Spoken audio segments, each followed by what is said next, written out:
When you've helped guide over 150 education companies across 12 countries and driven more than $1 billion in revenue, you're not just an investor. You're a strategic architect of educational transformation. Today's guest, Rita Ferrandino, is exactly that kind of game changer. As the founding partner of Art Capital Development, Rita has spent 3 decades doing something remarkable. She doesn't just invest in education companies, she helps them fundamentally reimagine what's possible. Her work spans nonprofits, for profits, government, academic environments, and she's become a nationally recognized expert in STEM education, education policy, and future work strategies. She was even recruited by the University of Pennsylvania's Graduate School of Education to lead their design studio incubator, which tells you everything about the respect she's earned in this space. What I can tell you is that Rita brings a unique backward design approach to education entrepreneurship that has helped early stage companies not just survive, but truly thrive. She's the kind of leader who doesn't just see potential, she actively helps unlock it. And today we're going to dive deep into her insight, strategies, and her vision for the future. Please welcome Rita Ferrandino to the show. All right, Rita Ferrandino, welcome to the show. Hello there. I can hardly wait to talk about the new year. Yeah, I'm super excited for this conversation. I've been looking forward to it for a while.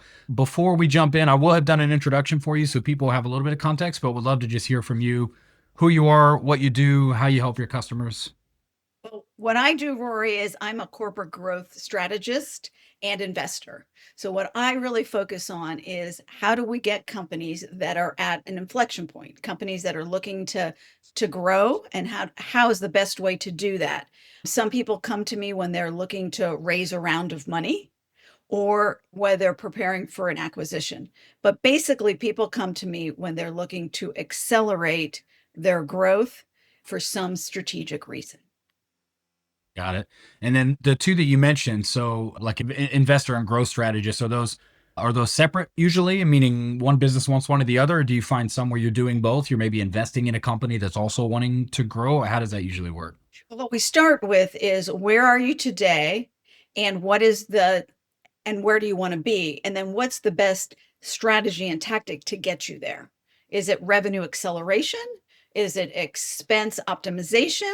Is it adding to your portfolio to increase your EBITDA?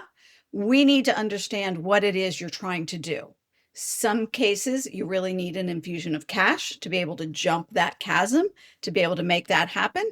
Sometimes it's just smartening and tightening what you're doing. And what I feel really strongly about is that there's many ways to be able to achieve the goal. What you really need is a very tight and very smart strategy that's efficient to get you where you need to go. Yeah, absolutely. So how did you end up here? My guess is this probably wasn't the first thing you did coming out of, high school or college. So how did you land on this particular company and what motivated you to start this endeavor? So, Rory, I'm a double bottom line gal. If I'm going to work every day and I'm going to put all of my life energy into something, I always was very committed to wanting a double bottom line. So I became very interested in being able to scale education businesses and training businesses, anything that would have a large impact beyond just my business expertise. So that's what landed me to doing what I'm doing. So I do have an MBA from Penn State University. Didn't realize I needed one till I got one. And that really kind of propelled me into this consulting world. Very cool. And then when people find you now, is there a typical level that you find businesses are usually at, or do they come in all shapes and sizes when they're ready to start working with you? Basically, they have pain. They've tried things themselves. They Mhm. realize they really can't get to that next level without bringing in some expertise to be able to help jolt them into the next phase. Oftentimes, if they do have investors, the investors will seek ARC out, and the investors will bring me in to accelerate that growth. Sometimes it's a CEO or a board that really understands that having an outside expert um, consultation can really make the difference between a strategy or not. Especially since we're now in this new world of AI is changing how we do business. And many companies, many investors realize that they may have very competent management teams, but those management teams come with kind of embedded with both their feet planted in the old world. And sometimes they really have to have a jolt to be able to think differently and spin the ball a different way. Yeah, it's interesting, especially in the context of AI. So, how are you seeing these companies handle that transition? I mean, what does that look like for some of the people you're working with to get them to understand that AI's here, it's not going away, it's an asset in most cases, more than it's a threat. How do you see people handling that, or how have you seen it done successfully? I guess. Okay, so oftentimes this year in particular, many of the small businesses and medium-sized businesses we are working with are seeing a down year. I mean, you can just look at all of the statistics, and it pretty clearly shows that we are in an era, both economically and politically, for big, big companies to be on the rise. All of the growth you see in the markets are all in larger scale businesses. I just read a statistic about 2025 where small businesses have had record bankruptcies. So people have recently been coming to me because there's a lot of pain, right? Revenues are down, EBITDA is falling short, investors are wanting more. And as they're needing to kind of think through how to do that, the old strategies they're used to just aren't doing it, right? And I can't tell you everybody I've talked to is saying, we're using AI internally. Well, yeah, Right. okay. So you're using AI because you sent your marketing department to a 2-day webinar on or or training on how to use AI. That is not sufficient. That is not systemically looking at your strategy and building a new plan that's going to be able to achieve your goals. So it's not enough to do, little one-offs. The other thing we hear from product people, oh, we are using AI. Well, yeah, you're using AI, but I can guarantee you any of your legacy product people who are in place, no matter how brilliant or how much they try to be outward facing into the marketplace, they don't have the expertise that a lot of these people who have come up through the pipeline and just working in AI, who understand large language models and that are really thinking in their brains in a completely different way. Those tools that they know about, the places that they're, living daily in watching trends is very different from a legacy product person who has been building something the same way for the last 5 to 10 years. So you can't, as a management team or a board, expect the legacy team to be able to bring all of that. They cannot solve it. They do not have Right. the skill set because this is so disruptive. Okay, do you want me to keep going? I'm just curious how you're advising people to solve this at this point. Is it just about hiring the younger people who are more steeped in the AI, or do you have to sort of invent a chief of AI at the executive level to manage these things? What does it look like in application for anybody that might be listening? Well, first of all, I am coaching everybody that you have got to be serious about relooking at your strategy, especially anybody who's got a private equity strategy. Private equity comes in, they've got a 4-year plan, they're going to sell the business, they're going to look for this EBITDA. It's very hard for people to decide to change that track, right? Right. There's money at stake. There are management teams who've got bonuses attached to it. But the first thing you have to do, without question, is you have got to relook at your strategic plans and your goals and how you're going to achieve them in new and different ways. You have got to look at, revenue diversification in a new way. You have got to look at your internal operations in a new way. You have got to do a real look at your teams and your HR function. If you are in a down cycle of your business economics, that is when you need a leader at the top who is inspirational, who is going to be able to lead into this new crossover of a new of the new landscape. And it's when you need, frankly, all your players to be A players. In a down cycle, you cannot afford to have anybody who's a B player. So you got to look Right. realigning your HR strategy. And then you can come to, well, do we need to bring in X or Y? Or, but so you've got to start with strategy. You've got to start asking really hard questions. And this is the thing everybody just, really hates to do, which Right. is, which is look and seriously analyze your risk tolerance. Yeah. What is the risk of doing nothing? What is the risk of being too aggressive? But you really have to look at your risk strategy and map that against, this rapid economic shift that we're looking at and the rapid change due to AI. Yeah. So, is there anywhere in particular that you see pretty consistently across the board, like where people should start? You mentioned HR a couple of times. I don't know if that's just an example, but is there anywhere in your mind that if you're walking into a business, you're like, hey, these 1 to 3 things But you need to got have AI? Like we're you there got already. you gotta, you gotta look really seriously at your revenue streams, right? You gotta really lock down especially if you're in a business where you are working with small and medium-sized companies who may be in a little bit of, trouble or downturn. Like you gotta shore up your customer base, and you have got to look at product extensions, and you have got to really drill pretty deep into um, diversification where you may not have had as much diversification to be able to hedge your best bets, right? Um, and you've got to look at boosting your operational efficiencies, as I said, and that is oftentimes needs outside expertise because the people who have invented the systems that are in place often can't visualize or see how they can improve their operational expertise. Third thing, you've got to really look at your talent.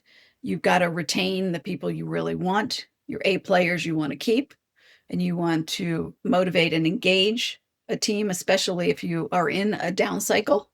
And then you've got to make sure to realign in case you've got new shifts you've got to make and talent you have to bring in. You've got to build financial resilience, of course. I mean, you need scenario planning.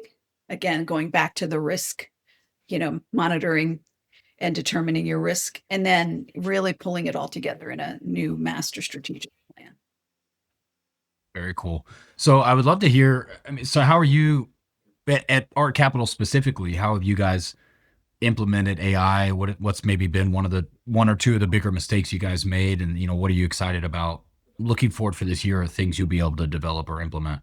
Okay, so my business partner and I were, kind of resistant, right? Oh, we're going to wait. We're going to see how all of this plays out. Well, Right. then all of a sudden, it became pretty clear that the wait and see was not going to, it's was going to leave us behind. And so we pretty seriously dove into how are we going to educate ourselves as quickly as possible and how are we going to develop the tools that we need. And so I will tell you, my business partner went all in, and we spent weekends developing our own personal clones. Very We cool. went in, we developed our capital clone. We went in, we both have our own AI voices. We have a voice for our company. And he got so engaged that he actually went out and built an AI marketing company because he felt that it was really critical to be able to use smart AI tools on the sales and marketing side to be Yeah. able to just make everything much more efficient. Hmm. We did it the old fashioned hard way, which was weekend, all in after we did our day jobs. Uh, Right. but I can speak the language now at least. And I Yeah. I can assess people who really know and understand it. And again, I can't tell you how many times I am still shocked and surprised when somebody tells me, a new tool set. There's a whole marketplace that AI developers use to be able to stay on top of all the latest AI tools. Right. Yeah, that's one of the downsides and I think it makes it hard for some of the people that are like you're saying, maybe either resistant or just haven't been quick to adopt is that, you could look at 100 tools and next month 30 of them are going to be gone and there will be 40 more that have replaced them. And so it is, I dare say, almost impossible for your average business owner or department specialist who has a job already to have their finger on the pulse of everything that's going on all the time. I mean, there's just so much. There's so much to consume, arguably more than ever before. Which is why, Rory, it's reasonable that people bring in outside experts who can help Right. this whole master planning. Uh, Yeah. and training of the A player team members that you have and how to get them the support that they need. And that Yeah. requires putting a little bit of ego aside. Absolutely. Absolutely. Yeah, it is. That's an interesting point you bring up because when I think of it in the context of business, I don't know that there's been a disruption like this, arguably since the internet. We had a little bit of disruption when social media ads came out, and obviously how you market your business changes a little bit. But in terms of the sort of the breadth and width of the impact that AI is having and will continue to have, I mean, it's comparable to when we went from brick and mortar to having this digital space that we all interact in now. And I say that because I think a lot of the executives and business owners out there, this is really uncharted territory for them. I mean, most people that were there for the boom of the internet are not also now still running companies. And so this is a first time for a lot of people. Yep. And there's a lot of buy versus build decision making that needs to happen. Right. I happen because I do M&A work as well. Hmm. I'm really pro, looking to buy versus build. Because Yeah. some of these brilliant young guys who have started AI businesses, they kind of live in this world. So Right. you can buy yourself a market advantage, but you also get a team. And Right. trying to go out and recruit a team can be expensive and difficult. Then you've got to integrate them into a culture. But if you buy a smaller business, you can kind of fold that whole culture in, and if done well, you can marry them and see growth faster. Yeah. And I always appreciate when somebody confirms my bias, but I agree with you 100%. I even think of it at the smaller level is if a company is thinking about should we build this tool internally or just buy something off the shelf. In almost every case, just use the off the shelf one. Like the amount of time and resources it's going to take you to get the team in place to build it, to develop a plan, to lead them, to test all that. Like all that work's been done. You could just pay a subscription to this AI tool over here. They're on top of keeping it up to date all the time, and then you just get the benefit as a company without adding all the extra complexity. I completely agree. And going back to my skill set and why you're talking to me, I really come at this from not just how do you maximize revenue and Right. EBITDA, but I understand how M&A works and I understand how investment works. And so if you're getting yourself ready or prepared for either of those two transactions, you have to make your decisions that's smart for what the capital markets are looking for. Yeah. So you can maximize your potential. Right.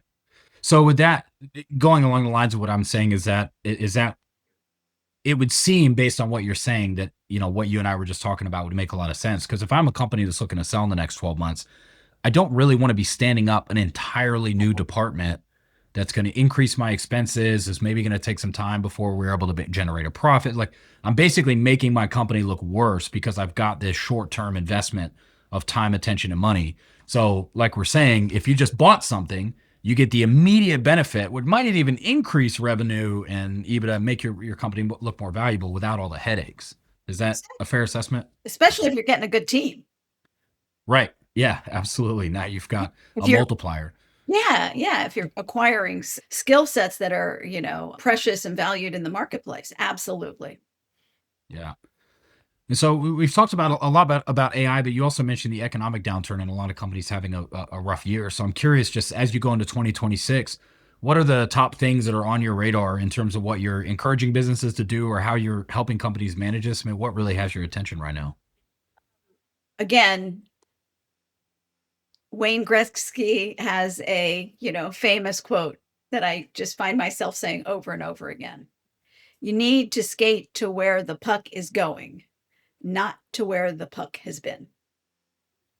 And you really have to realistically look at where your customer base is and understand where they're going.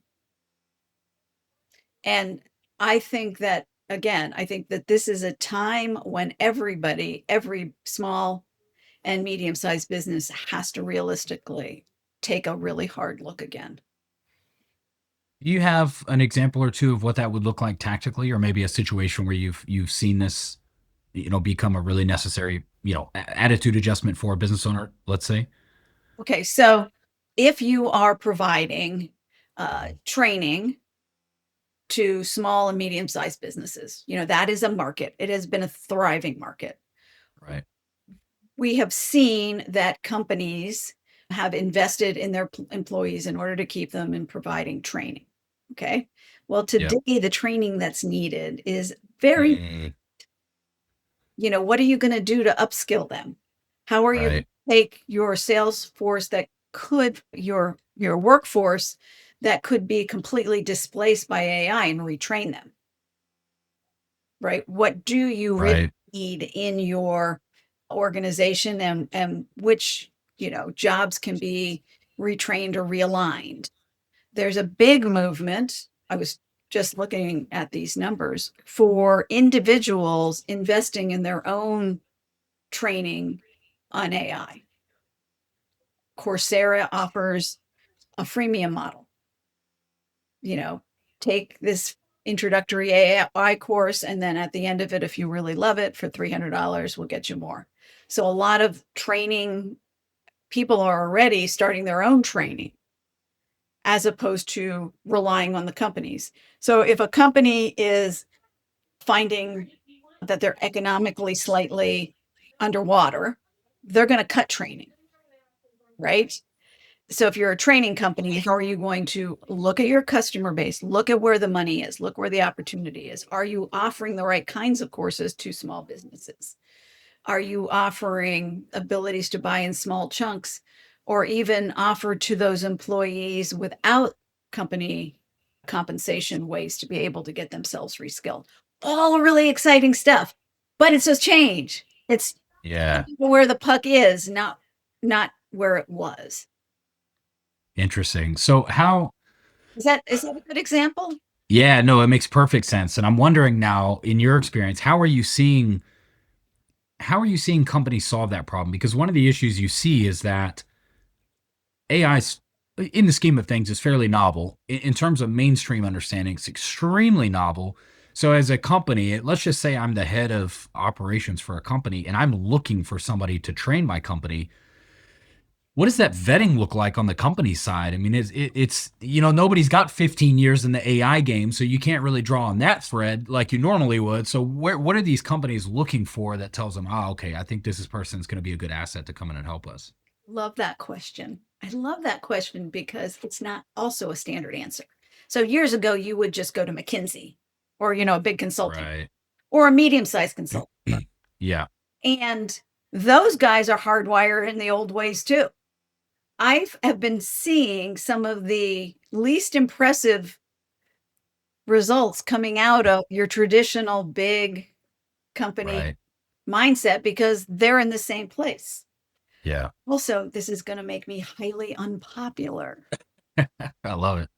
but associations are absolutely embedded in their members feeling like everything is stable and everything is going to be fine. I have Yeah. found that the associations are not credible trust partners in this time of disruption. Hmm. And that's just a case because they're selling memberships and they're selling happy memberships. Right. Memberships could go down if they started really reporting in on the stuff that's really happening. Um, and I think you have to start embedding yourself in whatever it is that you're interested in doing. Like I said, my business partner Kevin and I, we decided this was critical to our company's survival. It was an existential AI was an existential threat. If we did not understand it, how could we ever be able to give any kind of growth advice ever again? And so we went all in and embedded ourselves all in. And I think that it's going to require that kind of dedication in order Hmm. to make the leap. Very cool.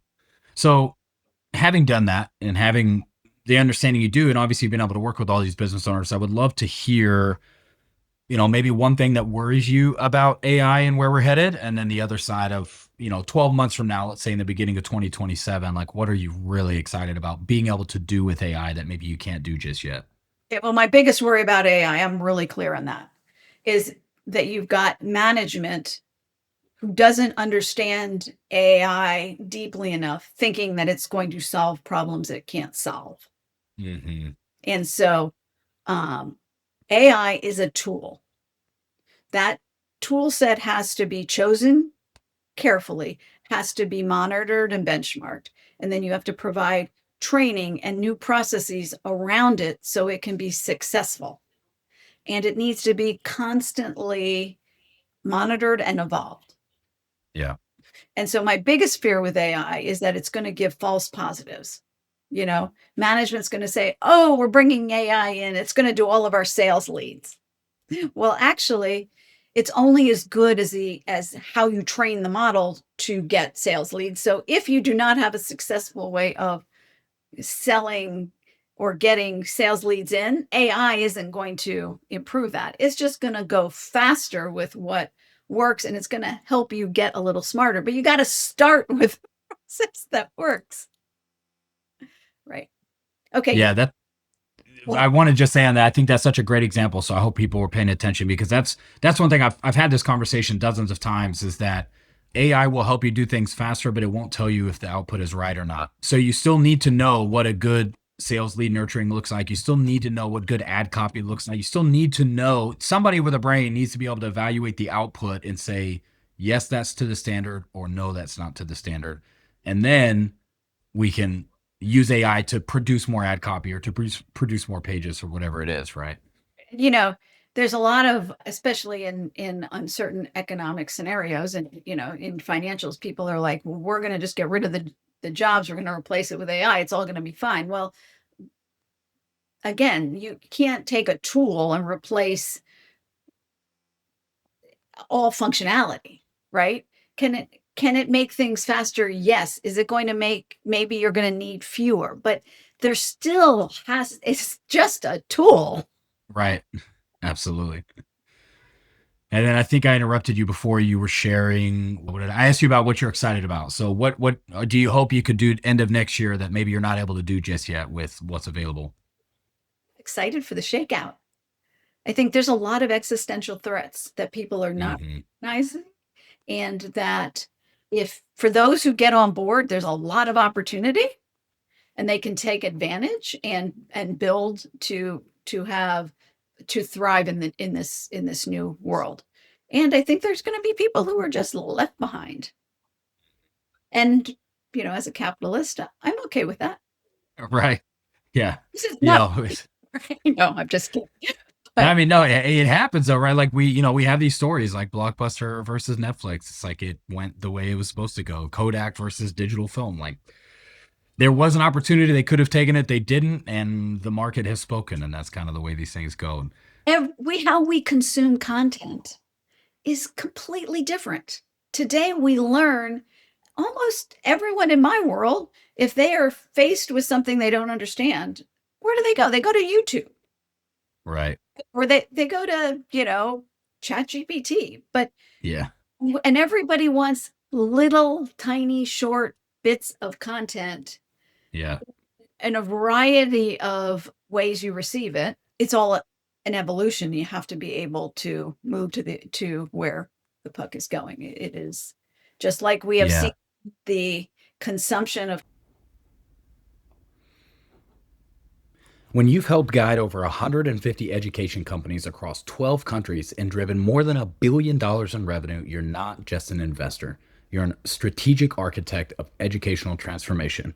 Today's guest, Rita Ferrandino, is exactly that kind of game changer. As the founding partner of Art Capital Development, Rita has spent 3 decades doing something remarkable. She doesn't just invest in education companies, she helps them fundamentally reimagine what's possible. Her work spans nonprofits, for profits, government, academic environments, and she's become a nationally recognized expert in STEM education, education policy, and future of work strategies. She was even recruited by the University of Pennsylvania's Graduate School of Education to lead their design studio incubator, which tells you everything about the respect she's earned in this space. What I can tell you is that Rita brings a unique backward design approach to education entrepreneurship that has helped early stage companies not just survive, but truly thrive. She's the kind of leader who doesn't just see potential, she actively helps unlock it. And today we're going to dive deep into her insight, strategies, and her vision for the future. Rita Ferrandino, welcome to the show. Please welcome Rita Ferrandino to the show. Content go from print newspapers or books to a completely, in a very short period of time, a completely different way of consuming content. Yeah.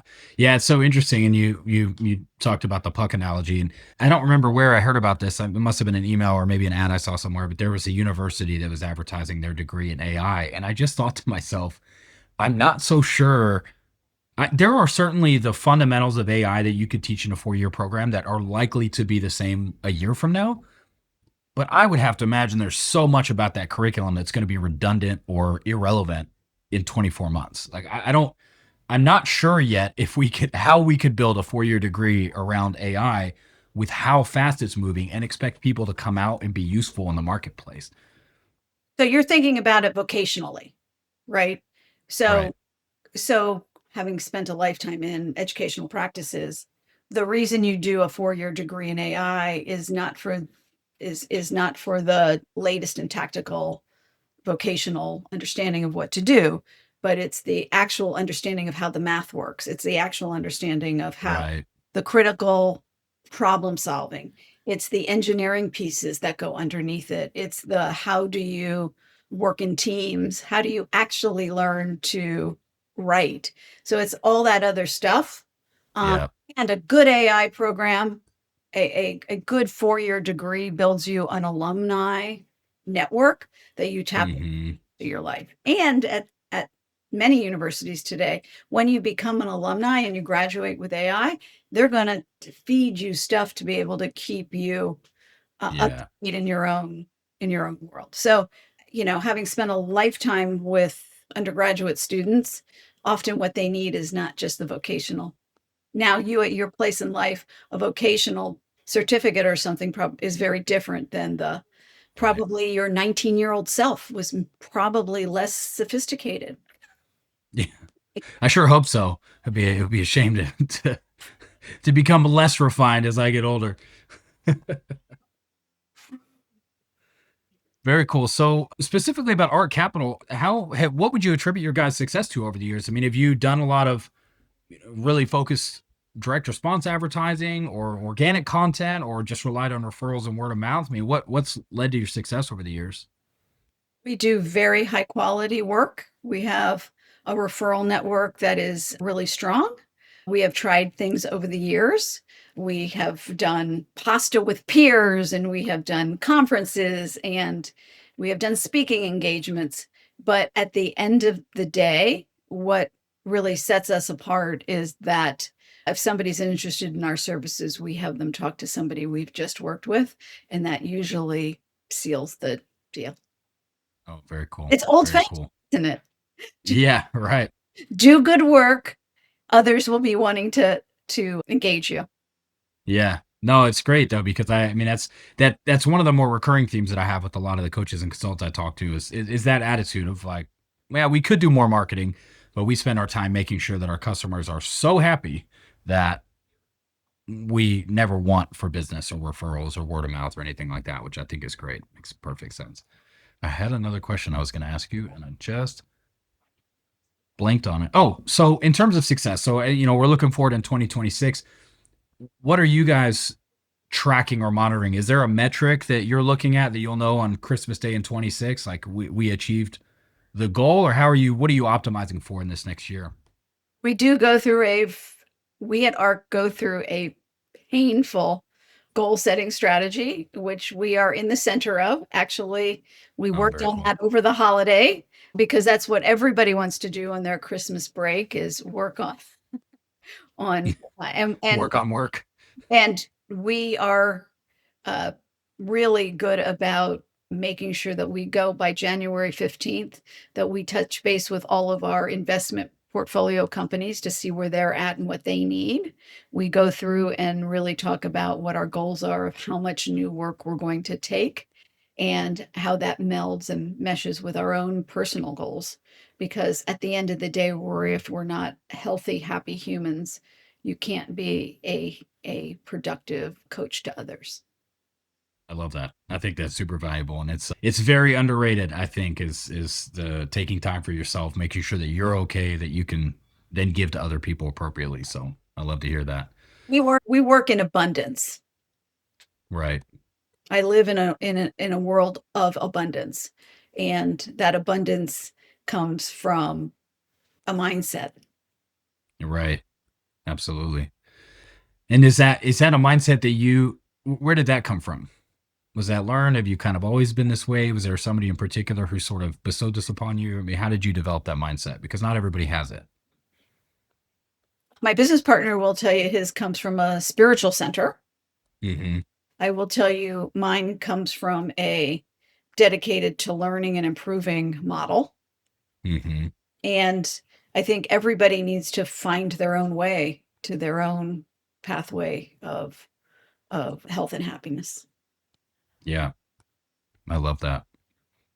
Is there anything you've been talking to business owners lately, or any really, just interesting or relevant conversations you've been having that I haven't asked you about? Is there anything that you feel like would be valuable that we haven't gone over yet? A lot of business owners are feeling isolated, especially Mm-hmm. those who are finding themselves somewhat surprisingly in a down to 2025 in a down cycle. Talked to one CEO earlier this morning, and she was taking it really personally and just talking to me about what I'm seeing in the market and that she's not alone. Provide a little bit of renewal to her, and again, this reminder that you need to be disciplined about looking and asking hard questions. Yeah. Not just going to get better on its own. Wouldn't it Right. be nice if it did? Wouldn't it be nice? Indeed. Wouldn't have, if you just woke up one day and all your questions about AI and business operations and all that were just solved. All you had to do was execute, if only.